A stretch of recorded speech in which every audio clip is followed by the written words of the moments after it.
Thank you, Chairman. I'd like to welcome Mr. Griffin and his team here, a very important department and will be for the next number of years. I want to start with broadband and in particular the high-speed broadband in rural Ireland and for the benefit of the country. And I'm very disappointed here under subheading A3 to see that there was an estimate of 16.8 million and running 5.4 million was spent in 2016. Now that to me is is surprising, and considering that the country is crying out for broadband, we're crying out for the rollout of broadband. We have reports after report. The country areas, in particular in rural Ireland, has been held up because of access to broadband. And I want you to explain to me why only 5.4 million of an estimate 16.8 million expenditure was 5.4 million of 16.8, which is only a third really of what could have been spent when we are in need of it.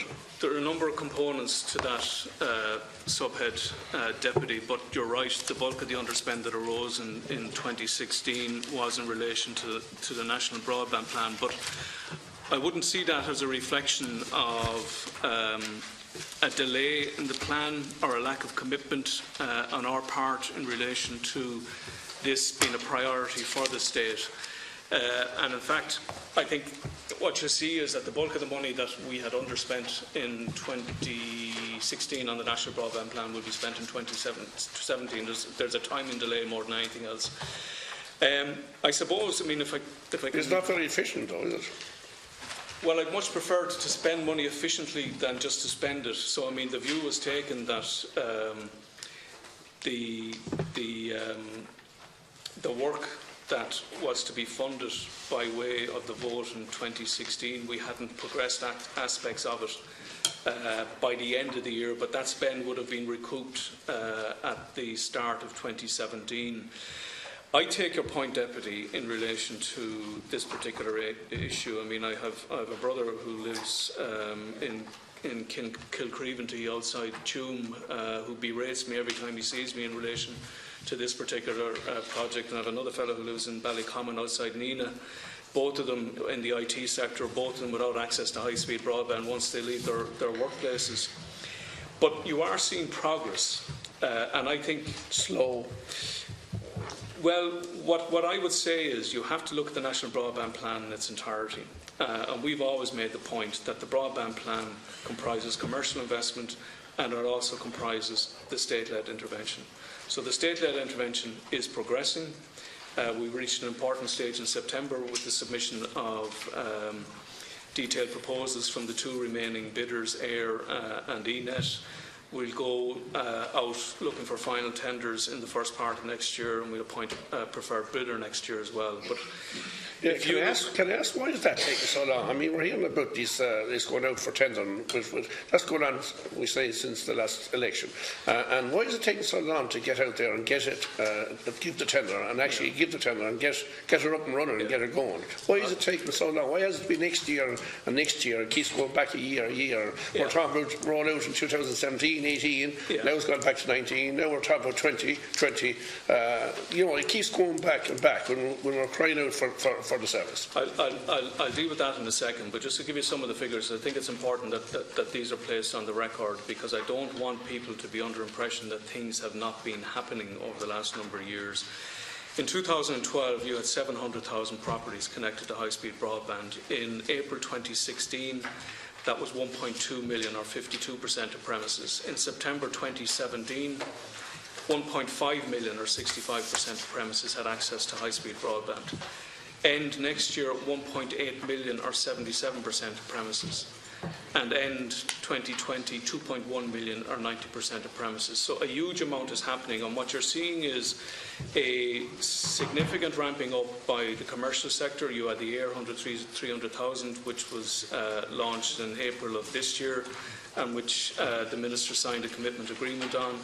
You had CSIRO, who have agreed to invest 450 million in 51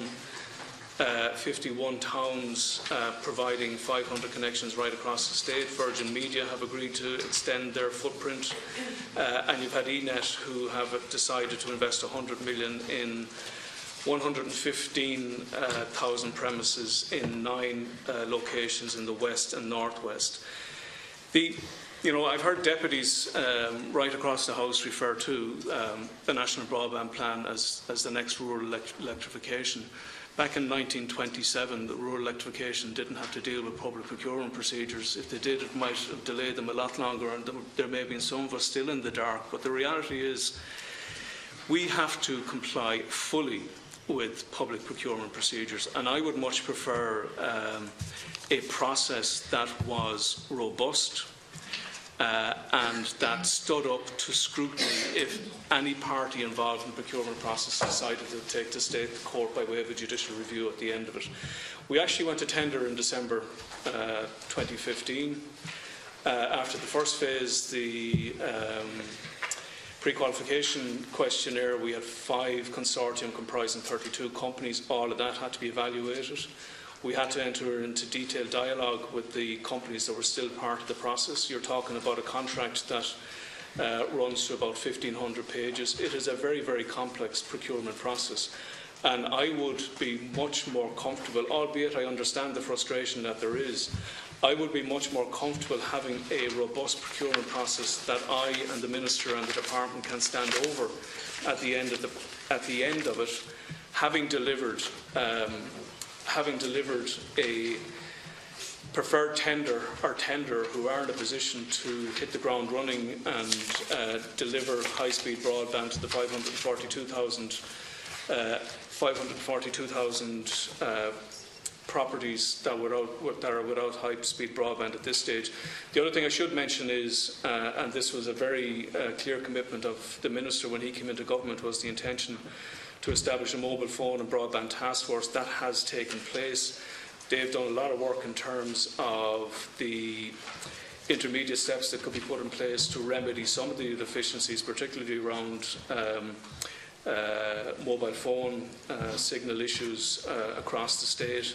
The Minister has auctioned additional spectrum, the 3.6 gigahertz spectrum, which will provide spectrum to private sector companies to roll out broadband. He's also facilitated RTE by way of providing 8 million in the vote in 2016. I think you're giving us a lot of information there, so it's hard to keep up with it all. No, but I mean, I just want to come to the brass tacks of the situation. To know, like, we have the dark blue areas that they're sort of economically sorted. We have the light blue, then there's 300,000 extra homes, 2,000 each go around. But then we have the amber areas, areas marked for state intervention and are not commercial viable. I'd like to know more of that now. I mean, the statistics, we have all the reports, we have the Switches report, we have the Vodafone Ireland report last year. All these reports I have them here with me. I can keep reading them for another 10 minutes, but they're basically what they're saying, that 37% of rural business basically are being forced out of their locality because they can't rely on the current service,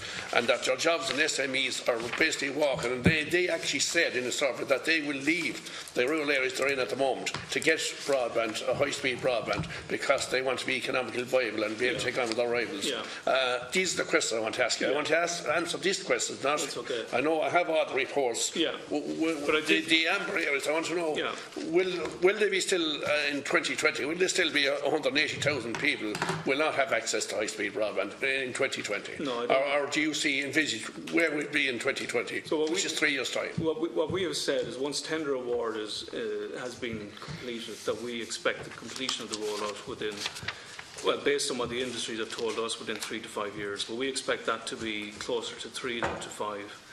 There are 5, and I mean, the reason I was giving you the detail earlier, Deputy Aylward, was I want the committee and I want the members of the public to understand there is a huge amount of activity ongoing in terms of the process we're involved in, the procurement process, but also the work that has been undertaken by the private sector in relation to the commercial thing. And that is why you have seen us shifting from 700,000 in 2012 with high-speed broadband to 1.5 million now, and more to come. So the 536 or 540 that are still waiting for high-speed broadband will be provided that by way of the And where do you see the 2020? What about the 180,000 people that How many 180,000 according to the figures I have here would still be. I don't have those figures. Yeah, well, that's what I have here in front of me. High Street brought 180,000, 620 homes by 2020, but there'll still be 180,000 homes will not have access to high street broadband. Well, what you can rest assured of is that as soon as the contract is awarded, we will do everything in our power to make sure it is rolled out as quickly as is humanly possible. We are working very closely with Minister Ring's department, who are working with the local authorities and the LEOs to put in place rollout strategies at local level. We'll have a very clear prioritisation programme, and the mandate for the company or companies who are awarded the tender is hit the ground and do it as quickly as you possibly can. My time is limited, so I want to go to other issues. I just want to ask you, in the areas back for the state intervention, how do you see the state intervention working? What way will the state have to intervene to make it viable? These areas are not viable. What way will that rollout be? What way will that rollout be given? Yeah, so the state, there will be a prioritisation plan, which will be agreed between the companies and the Department of Community and Rural Development, and the input from the Department of Community and Rural Development is vital, because this is a bottom-up approach. They're already out talking to the local authorities, to the LEOs, to say, well, what are the priorities in your county? Is it a particular type of business? Is it the schools? Are there business parks? Where do we need to hit first?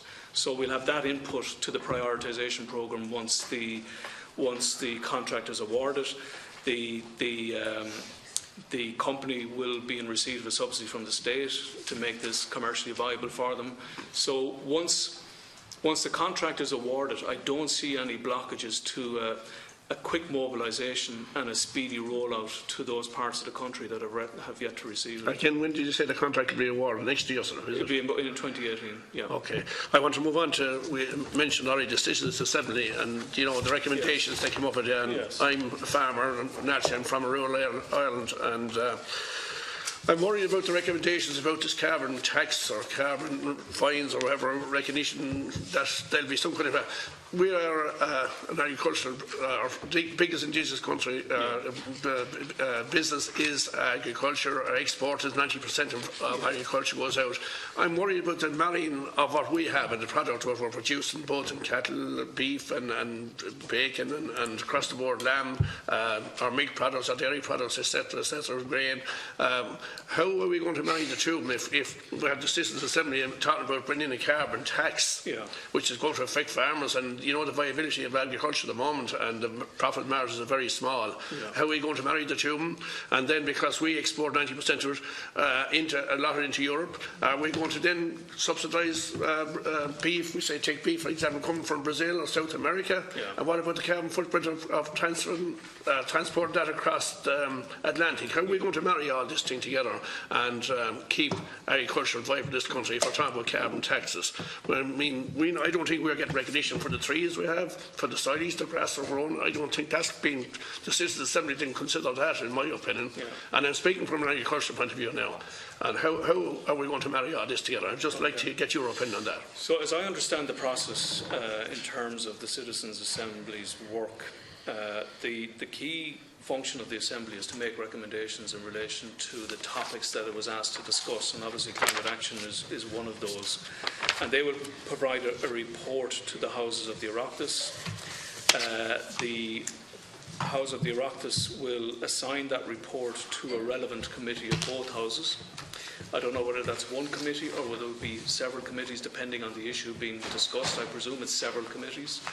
And I would imagine that the reference in relation to agriculture will either come to the Committee on Communications, Climate Action or Environment, and may well be debated in the Agricultural Committee as well. What's your personal opinion as Secretary General of the Department? Well, I'd be reluctant to speak for the Minister for Agriculture on this particular issue, but I suppose what I'm seeing first of all, the objective for the agriculture sector for 2050 is carbon neutrality, but while ensuring the things we need to do around food security and food sustainability are reflected in any decisions that are taken.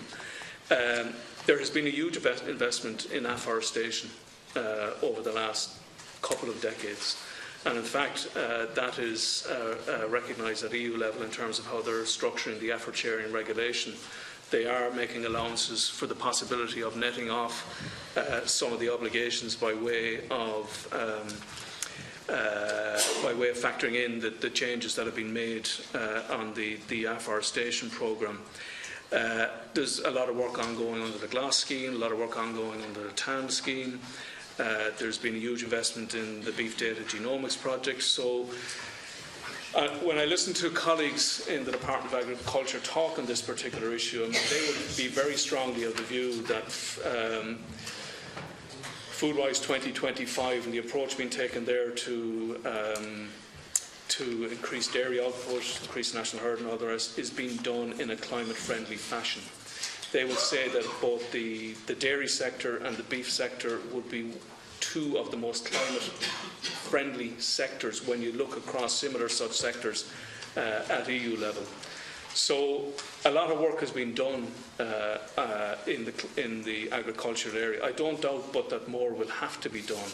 But I wouldn't express a view one way or another in relation to what the committee has specifically proposed in this particular area.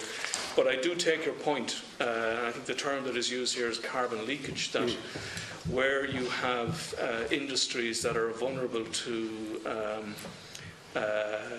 industries in third countries such as Brazil and Argentina, that particular consideration needs to be given to them from a climate change perspective and how we manage that. Yeah. Okay. How am I going time? I'll tell you, you have 1 minute left. Yeah. The last thing, I just want to ask you this because inland fisheries come under your remit as well, and I've experienced that. And where I come from, we have 3 good rivers down there, the Ballynor and Shore. But they're all closed to salmon fishing at the moment because of scientific evidence that there's not enough fish there and there's not enough fish to maintain, and we have to get it up to a certain standard before we can go back fishing again. But I'm asking, I've asked the Minister on several occasions, there were a buyout scheme one time, a couple of years back, about maybe 10 years this stage, for the traditional fishing that was down our way. There's a lot of traditional fishers, there's snap net, they call snap net, and then there's draft net and there's drift net, and of course the rod. Now all of these are off the river for the last 3, 4 years, 5 years, some are off for longer. A lot of these people were making a part living out of this, and in the 30s and 40s they made a lot of money out of fish, salmon, when salmon were plentiful, as part of small farmers, etc., and even people living in labour were able to use this as a backup. I'm asking, could it be looked at another buyout scheme? A lot of these people are getting old now. A lot of people are not even gone beyond fishing in age-wise. Could another buyout scheme be looked at to buy these people, to give them some reward, who fished all their life and were getting some income from it, and now it's closed and there's no income from it? And could there be a buyout scheme? These are people who wouldn't have benefited from the original salmon hardship scheme, the 25 million? That's it. This is the second one. This is the second time. Hope you look at it again, another buyout scheme. For a different group of people or the same? Oh no, a different group of people. Different group. Yeah, they're still there. They have done no fishing 3, 4, or 5 years because of the scientific evidence don't allow them out on the rivers. So, I mean, the scientific... I'm talking about our area, I'm talking about the whole of the country. Yeah, so the scientific evidence is very clear. I mean, I know that the rivers you talk about are only 3 of... Yes. There's the Mayo and all the rest of them. So, like the scientific rationale is that each individual river has its own defined salmon stock, and they leave and migrate back to the same place. So you have to ensure that the salmon stock for that specific rivers, Barrow, and Shore, are above the conservation limits. They're not at present. No. So that's where the real problem arises, and whether they will be over the next number of years remains to be seen. I hear what you've said. Let the department reflect on it. There's nothing budgeted for it, by the way, and this has not been on that's why I raised it today, that you take it into consideration. Yeah. So let's reflect on it, and we'll speak to Minister Kine and Minister Naughton on this. But I wouldn't like to give you undue hope, shall we say. The last salmon hardship scheme cost 25 million, so the cost is not insignificant. I don't know what the numbers are in terms of the people who would be affected or may benefit from this, but we'll think about it. Yeah, I've spoken to the Minister, and the Minister is doing some research on it. I know that much, because he's looking at an overall picture. It isn't just salmon, he's talking about eels, the whole lot, and buyout scheme in general, and he is putting costings on it. Yeah. So I'm just asking you, as Secretary General of the Department, would you be in favour of that, and would you support it? Well, if it's a policy that is pressed by ministers, I mean, they settle policy, I only do what they tell me. So let's see what emerges from that part of the process. And then I may start wearing my hat as the accounting officer and say, well, what other parts of the department would you like to cut? Well, if you don't look for these things, you won't get them. Yeah. Exactly. Before, just on that, you said those three rivers. The River Nore passes by my front. The River Nore passes by my front door. I guess you, Bobby, right? But you said they're below the conservation levels. Yeah. Explain that. Can you not, with Fisheries Club, try and restock rivers?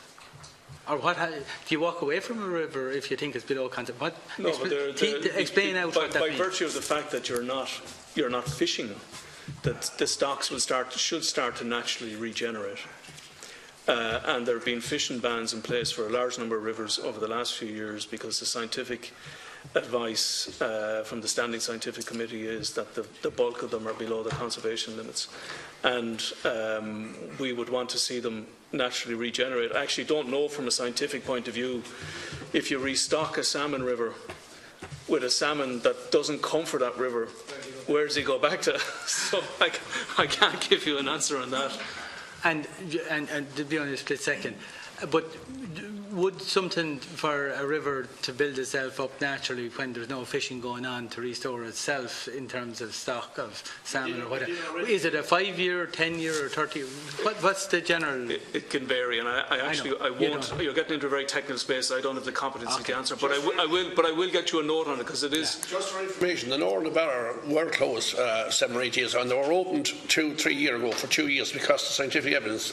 They were open and they gave a couple of hundred fish a year, and then it went down again, and then they were closed again. So it all depends on the scientific evidence. Can I get you a note? Send us a detailed note. Yeah, it is an important issue, and I'll send it back as part of the correspondence. Absolutely.